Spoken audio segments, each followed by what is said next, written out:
বিভিন্ন অনুষ্ঠানে বাধা দেওয়ার ঘটনা তারকাদের সঙ্গে বারবার ঘটছে। প্রথমে চট্টগ্রামে মেহেজাবিন চৌধুরী, পরে টাঙ্গাইলে পরিমণি, এরপর রাজধানীতে তোপের মুখে একটি অনুষ্ঠান বাতিল করতে হয়েছে অপু বিশ্বাসকে। এবার বিষয়টি নিয়ে কথা বলেছেন চিত্রনায়িকা।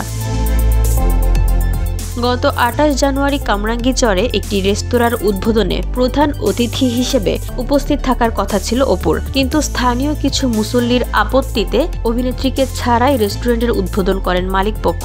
পুরো বিষয়টি নিয়েই শুরু থেকে নীরব ভূমিকা পালন করলেও বৃহস্পতিবার একটি গণমাধ্যমে বিষয়টি নিয়ে কথা বলেছেন অপু। তিনি বলেন, মালিকপক্ষ থেকে যোগাযোগ করে বলল, আপু টাইম শেষ, আপনি একটা সুন্দর ভিডিও পাঠিয়ে দিন। কিন্তু কেন জানতে চাইলে চিত্রনায়িকা বলেন, তাদের ইলেকট্রিসিটির সমস্যা ছিল।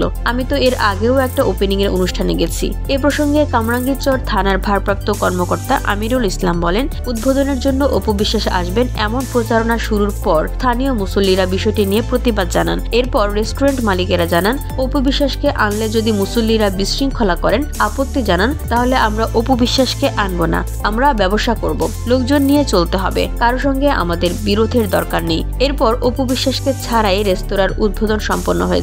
এই ঘটনা নিয়ে চিত্রনায়িকা মাহিয়া মাহি বলেন, দুঃখিত অপু বিশ্বাস দি, আমাদের শিল্পীদের মধ্যে ইউনিটি কম থাকার কারণে তোমাকেও এভাবে অপমানিত হতে হলো। তা না হলে মেহেজাবিন পরিমণির পর আর কোনো শিল্পীদের এভাবে অপমান করার আগে ৫,০০০ বার ভাবতে হতো। VOD Bangla news desk.